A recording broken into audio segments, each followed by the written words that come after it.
Every revolution begins within. Before success appears in the outer world, it is declared internally. The first victory is not over your circumstances, your competition, or your calendar. It's over your own mindset. And that war is won or lost in the silence of your self-talk. Most people underestimate the power of their inner voice. It's easy to believe that words said quietly or so don't matter, that they dissolve into the background like white noise. But in truth, those words become the architecture of your beliefs. They form the script your mind follows, the emotional state your body adopts, and the outcomes your life begins to reflect. Self-talk is not just about positive affirmations or optimistic thinking. It's about mastery.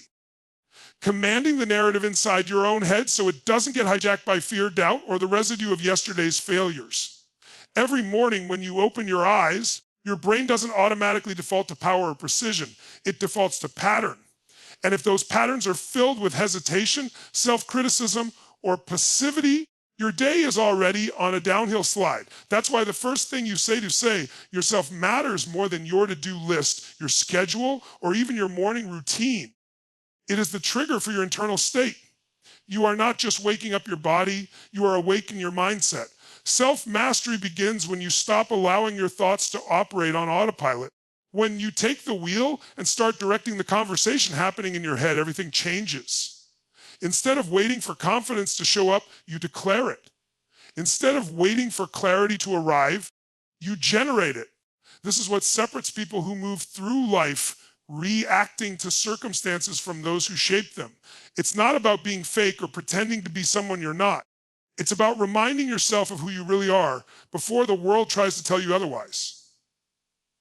Consider what happens when someone consistently tells themselves, I can't do this, or I'm not good enough, or things never go my way. Those aren't harmless complaints. They're instructions. Your subconscious doesn't analyze or debate. It accepts what you feed it.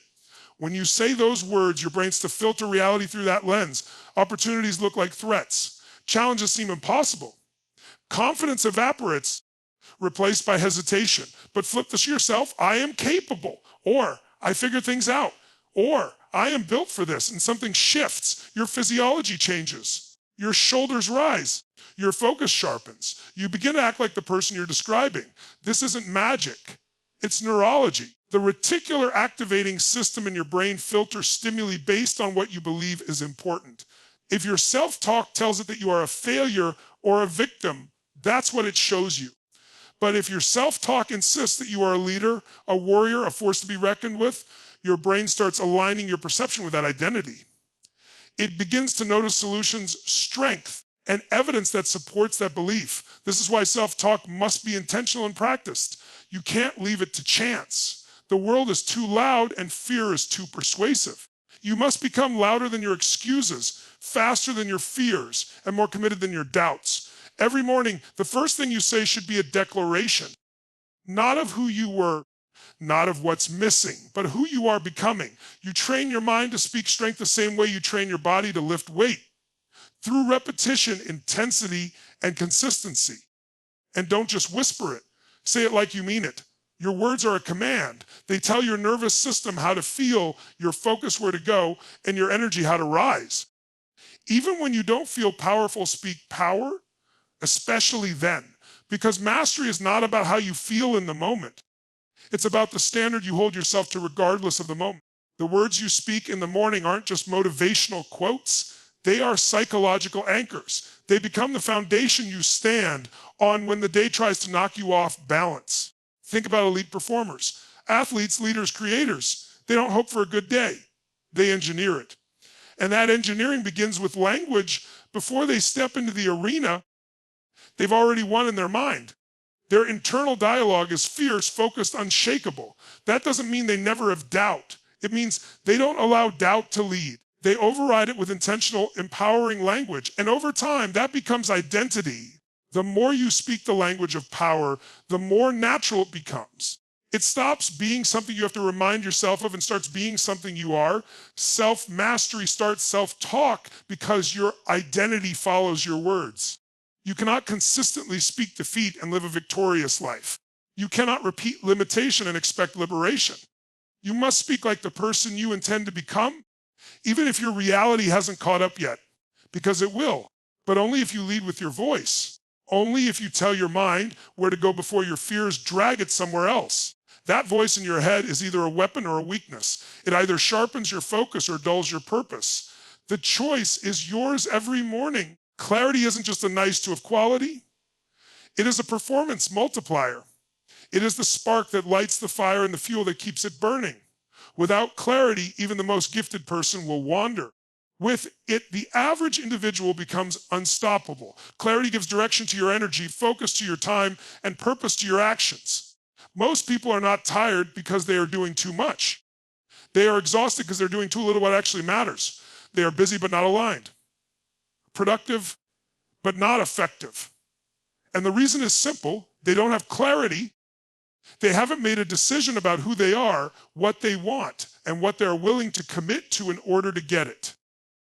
When you wake up in the morning and you don't have clarity, your mind becomes reactive. Instead of deciding how your day will go, you wait to be told. You let your environment dictate your priorities. You let other people's opinions define your self-worth. You let distractions shape your results. But when clarity is present, it's like flipping a switch. The noise fades. Your path sharpens. Every step starts to feel like it's building something instead of just burning time. You stop chasing everything and start building something specific.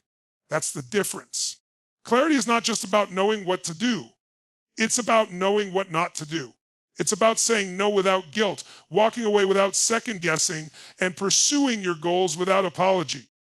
Your clarity begins with vision. If you don't have a picture of where you're going, you can't build a map to get there. Vision gives you context. It makes your actions meaningful because they're tied to something larger, the moment. You're not just waking up early, you're building mental toughness. You're not just staying disciplined, you're earning your future. Every decision becomes easier when it's filtered the lens of your vision. That vision might not be fully detailed at first. It may start as a feeling, a direction, a spark. That's okay. But you must capture it, you must build it, define it, and return to it daily until it becomes vivid. Because a vague vision leads to vague results. A sharp vision, that's power, that's focus, that's momentum. Once you have vision, clarity requires decisions. You can't be everything. You can't do everything. You have to choose. That's what most people avoid. They want success, but they don't want to give up comfort. They want growth, but they don't want to outgrow people who aren't moving. They want clarity, but they're unwilling to commit. The truth is that clarity often demands discomfort. It requires you trade the illusion of safety for the reality of purpose. You'll be misunderstood. You'll have to walk away from things that used to matter. But in return, you gain something rare, inner alignment. That sense that your life, your energy, and your soul are all pointed in the same direction. Clarity also makes you resilient. When you know why you're doing something, you can endure almost anyhow. Setbacks don't shake you because you understand they're part of the path. Distractions don't derail you because you can instantly tell what belongs and what doesn't.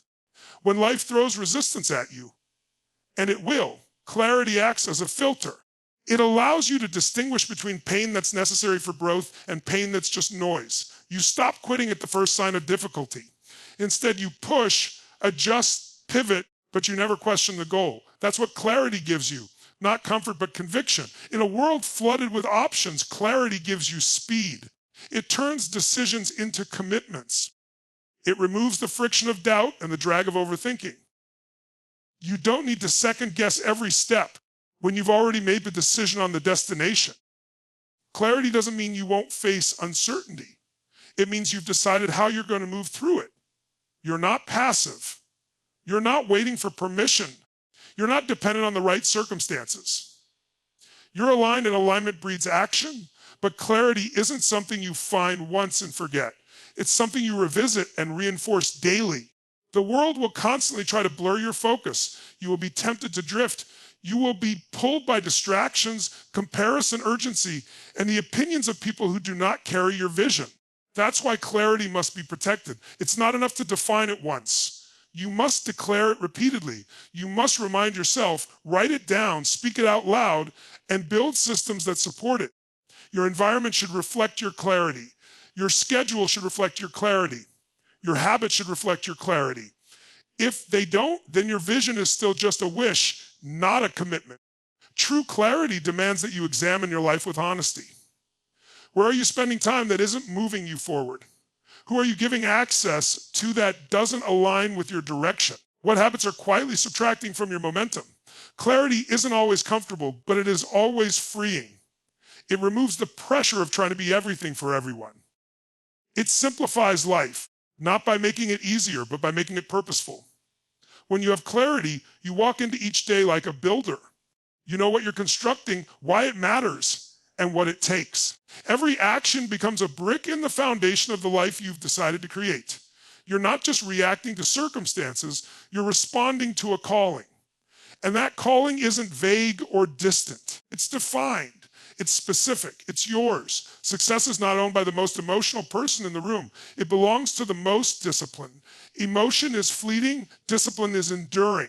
Emotion might light the fire, but discipline keeps it burning when the excitement fades and the grind begins. If your life is driven by how you feel, you will always be at the mercy of your mood. You will start and stop 1,000 things, never seeing anything through. But when discipline leads, your actions don't depend on motivation. They follow commitment. That's the shift. That's the difference between dabblers and dominators, between those who wish and those who win. Most people live in a cycle of emotional reaction. They wait to feel ready, inspired, or passionate before they take action. But the truth is, feelings are unreliable. They fluctuate with your sleep, your circumstances, your environment. One negative comment, one late night, or one missed opportunity, and your emotional state can collapse. But discipline doesn't ask how you feel. Discipline doesn't wait for perfect conditions. It executes regardless. It's the decision to show up even when you don't want to. It's the action you take when every part of you is begging for comfort. That's what builds grit. That's what builds mental toughness. That's how greatness is built, day by day, rep by rep, choice by choice. People confuse discipline with restriction, but true discipline is not confinement. It's freedom. It's not about limiting your life. It's about taking control of it. When you are ruled by emotion, life happens to you. When you are ruled by discipline, you happen to life. You stop waiting to be in the mood to do what matters. You stop depending on momentum to carry you forward. You start creating your own momentum through consistent action. You have a screwed up life. There is nothing more powerful than a person who can act independently of their emotions, who can lead themselves when no one is watching, who doesn't need applause to keep pushing. Every breakthrough begins with a disciplined moment. The moment you say no to distraction. The moment you show up when it's inconvenient. The moment you do the work even though no one will see it. That's where self-respect is born. You don't build confidence by talking about your goals. You build it by keeping your word to yourself. That's the real currency of personal power. How often you do what you said you would do, not just when it's fun, not just when you feel inspired, but when it's hard, when it's boring, when it's lonely. That's the test. That's the standard. And it's built entirely on discipline. There will be days when you feel like quitting. There will be moments when every excuse sounds reasonable. Your mind will offer you comfort, rationalizations, backdoors. That's when you need to remember that discipline is not about never feeling weakness. It's about never obeying it. You can hear the doubt. You can feel the resistance. But you don't act on it. You act on your decisions, not your feelings. You return to your commitment. You remind yourself why you started. Emotion is reactive. Discipline is rooted. It's grounded in purpose and identity in the vision you've chosen to serve. And make no mistake, discipline is a skill. You're not born with it, you build it. You train it. Every time you say no to what's easy and yes to what's necessary, you strengthen it. Every early morning, every extra rep, every quiet hour spent working while others rest, that's the weight room for your will. You don't need to feel like a disciplined person to act like one. Action creates identity. You act like the person you want to become, and in time, your mind catches up. You wire yourself, for instance, by repeating under pressure. This is where most people fall short, but they expect discipline to be dramatic. But discipline is usually boring. It's not the highlight reel. It's the early mornings, the late nights, the ignored temptations, the consistent reps when no one's watching. It's not glamorous, but it is transformative. When you live with discipline, you earn something emotion can never give you. Predictability. You can predict your growth. You can predict your progress. You can predict your results, not perfectly, but consistently, because you've removed the variable of feeling from your performance. You've decided to lead with commitment instead of convenience. When you elevate discipline above emotion, something incredible happens. You stop negotiating with your goals. You stop needing external rewards to stay consistent. You build internal standards that carry you through the low days. You become the type of person who does the work whether it's raining or sunny, whether people are clapping or criticizing, whether life is giving you momentum or resistance. You don't just chase high moments. You build a high standard, and that standard becomes your baseline, your non-negotiable, your foundation. Emotion might give you a head start, but only discipline can take you across the finish line. It's what shows up when passion is gone. It's what carries you when enthusiasm fades. It's the invisible muscle behind every great achievement. Because in the end, the difference between average and extraordinary is not talent, luck, or timing. It's consistency. And consistency is discipline repeated over time. No matter how you feel, pressure is not the enemy. It's the environment where greatness is shaped. Most people try to avoid pressure. They want ease, comfort, smooth conditions, but the truth is nothing extraordinary is born in easy places. Growth does not happen in safety. It happens in stress. The very situations that feel uncomfortable, uncertain, even painful are the exact ones designed to develop strength. Power is not inherited. It's forged. And pressure is the fire. When you lift a heavy weight in the gym, your muscles don't grow because it's easy. They grow because they're forced to respond to resistance. They break down slightly, then rebuild stronger. That is the same mechanism at work in your mind, your habits, your character. Pressure is the resistance that demands a response. Without it, you remain stagnant, but under it, you evolve. You don't know what you're made of until pressure tests you. When life turns up the intensity, when your plan falls apart, when expectations rise and time runs out, that's where your real capacity is revealed. You don't build resilience by talking about it. You build it by being forced to use it. People often confuse pressure with danger, but they are not the same. Pressure is uncomfortable, yes, but discomfort is not damage. In fact, many people mistake growth for failure simply because it feels unfamiliar. When you're outside your comfort zone, it's supposed to feel uncertain. That's the point. Your comfort zone is safe. It's silent. It keeps you numb. It tells you to stay the same, to avoid challenge, to retreat from anything that demands more. But pressure pulls something else from you. It exposes your edges. It shows you what you've ignored, what you've avoided, and what you're really capable of. If you run from pressure, you run from progress.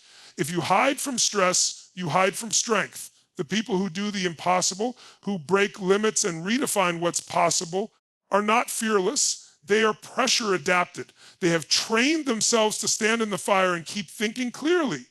They have built the skill of composure. And that skill wasn't built in calm. It was built in chaos. Every time they chose to stay in the game when it got hard, every time they refused to break under weight, they rewired their identity. Pressure became a trigger for focus, not fear. It became a reason to rise, not retreat. In high-pressure environments, your brain wants to revert to survival. It looks for exits, escapes, distractions. But when you learn to stand still, to breathe, to process under pressure, you access a different level of power. You stop operating from panic and start operating from purpose. You train yourself to think under fire. That ability is rare, but it can be developed. And it is developed one decision at a time. Each time you don't quit. Each time you choose courage over comfort. Each time you turn stress into strategy. The more you do it, the more natural it becomes. Pressure also refines priorities. When you're under stress, you don't have the luxury of being scattered. You focus in. You simplify. You find out what really matters. That's the gift inside the grind. It clarifies. It reveals who's really with you. It shows you what's essential and what's excess. It clears the noise. When you're comfortable, you entertain distractions. But when the pressure's high, you start making sharper choices. You become more efficient, more focused, more aligned. There's no time for confusion when you're under pressure. There's only execution. And pressure reveals truth. It strips away pretense. In comfortable conditions, anyone can sound confident. Anyone can look like a leader.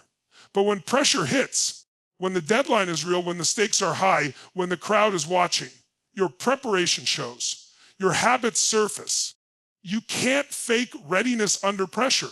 Either you've trained or you haven't. Either you've practiced or you haven't. That's why pressure is such a powerful teacher. It doesn't lie. It exposes the real you. And if you don't like what it reveals, that's your invitation. Not to shrink, but to rise. Not to retreat, but to build. You don't need to fear pressure. You need to learn how to carry it, to channel it, to use it. Because pressure isn't going away. If you want a bigger life, bigger results, bigger impact, pressure increases.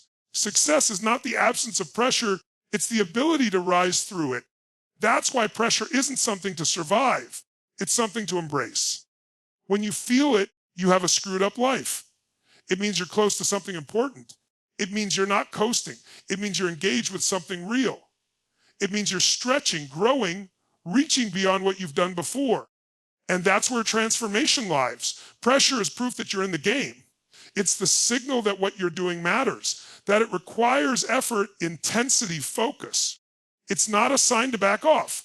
It's a sign to lean in. The greatest breakthroughs are almost always preceded by the greatest pressure. Right before you level up, it feels like you're about to break down. That moment is critical. That's the test. That's where most people quit.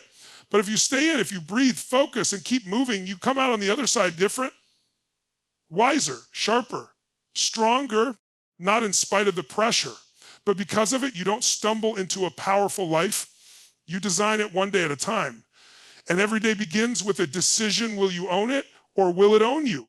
Most people wake up and step in their day like it's happening to them. They check their phone, scroll through distractions, and let the outside world dictate their inner world.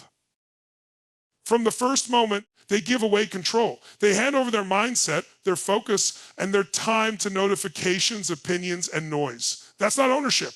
That's reaction. And a reactive life is always a life that falls short of its potential. To live with purpose, to build something meaningful, to rise above mediocrity, you must own your day before the world does. Owning the day starts before the day begins. It's a mindset you bring to your morning, a sense of clarity that you establish before anything else tries to shape your energy. You don't wait to feel inspired. You create intention. You set your standard. You declare who you are and how you'll show up. This isn't about having a perfect routine. It's about stepping into your day with a sense of direction. You don't leave your mindset to chance. You don't hope to be focused, productive, or disciplined.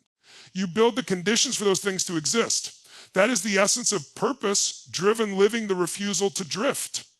When you move through the day without purpose, everything becomes a distraction. Every request feels urgent.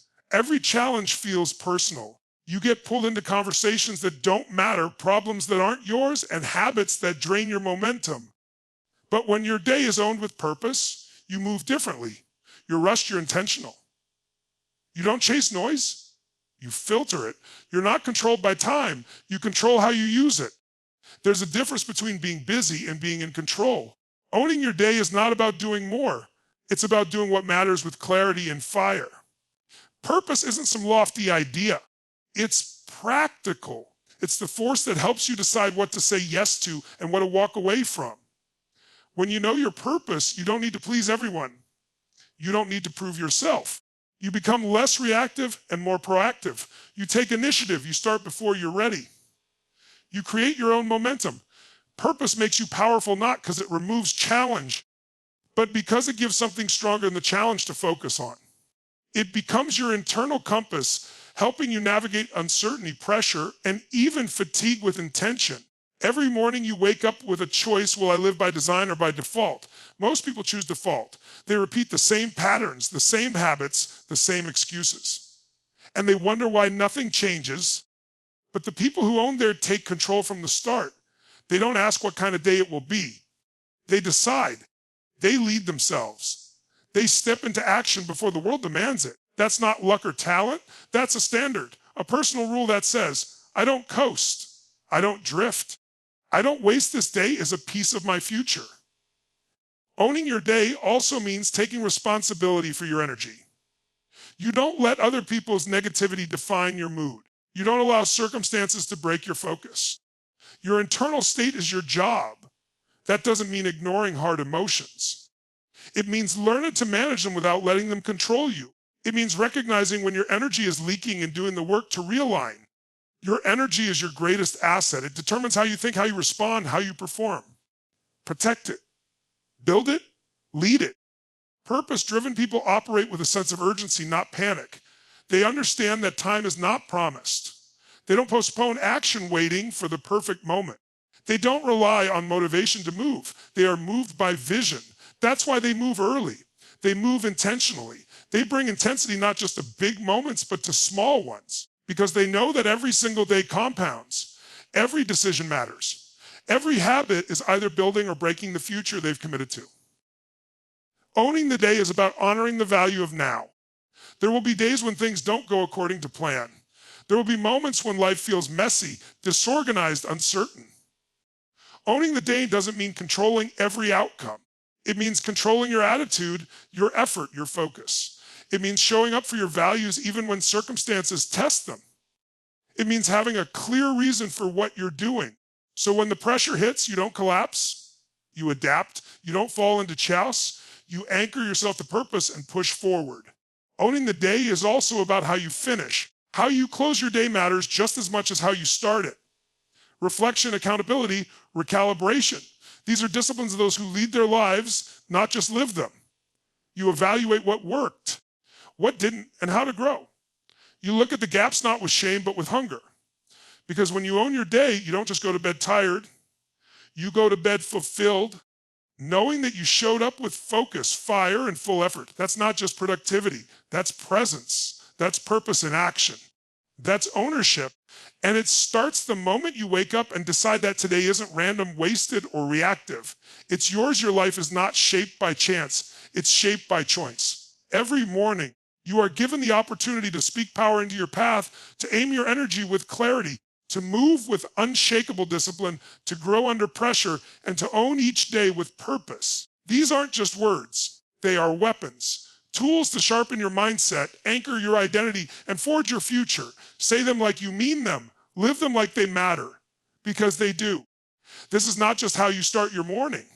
This is how you change your life.